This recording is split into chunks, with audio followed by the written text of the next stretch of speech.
নগরীর খানপুরস্থ নারায়ণগঞ্জ ৩০০ শয্যা হাসপাতালে অভিযান চালিয়ে বৈষম্যবিরোধী ছাত্র আন্দোলনের সমন্বয়ক পরিচয় দেওয়া একজন সহ ২ জনকে আটক করেছে যৌথ বাহিনী।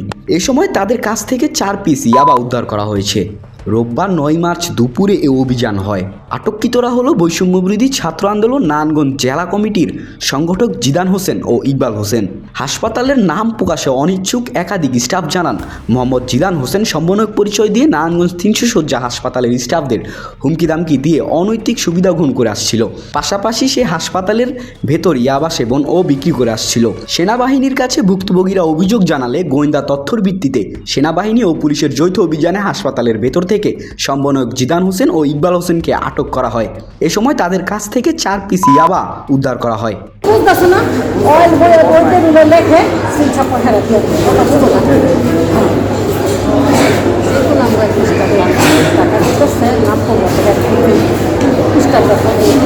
নারায়ণগঞ্জ ৩০০ শয্যা হাসপাতালের চিকিৎসা তত্ত্বাবধায়ক ডাক্তার এম এ বাশার বলেন, এটা আমি শুনেছি যে একজন সমন্বয়ক জিদান নামে এরকে নাকি আর্মিরা নিয়ে গেছে। আসলে তাকে কিসের ভিত্তিতে নিয়ে গেল সেটা আমি বলতে পারবো না। হসপিটালে কিসের কারণে এসেছিল বা আপনার সাথে কথা হয়েছে? স্টুডেন্টরা তো প্রায় আসে, প্রায় দিনই আসে, বিভিন্ন নিয়ম অনিয়ম দেখার তারাও তো কি করেন, যেটা ৫ই আগস্টের পর থেকে আপনারাও জানেন।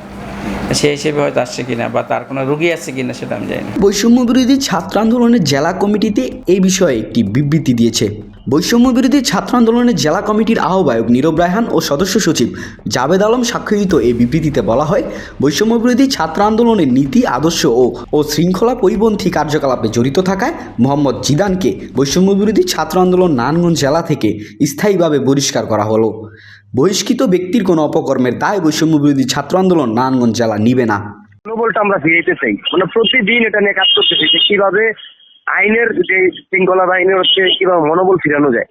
এই জায়গায় যদি আমাদের সংগঠনের কেউ আইন শৃঙ্খলা বাহিনীর উপর এভাবে চড়াও হয়, তাহলে সে তো এটা হচ্ছে তার বড় ভুল। আমরা এইটাই শুধু অ্যাক্টিভিটি করছি যে তাহলে তাকে রাখা যাবে না। এইটা একটা শোনার পরে আমি তাকে সাথে সাথে আমরা সাংগঠনিক সিদ্ধান্ত নিচ্ছি আর কি। আর আমার সাথে অতি সারের কথা হয়েছে, অতি আমাকে বলার পরে বললাম যে ভাই আপনার যেভাবে আইনি ব্যবস্থা নেওয়া যায়, আইনের যে ব্যবস্থা আছে সেটা আপনারা নেন, আমাদের কোনো চেয়ে নাই, আপনারা নেন। মোহাম্মদ রাকিবুল হাসান, উজ্জীবিত বাংলাদেশ, নারায়ণগঞ্জ।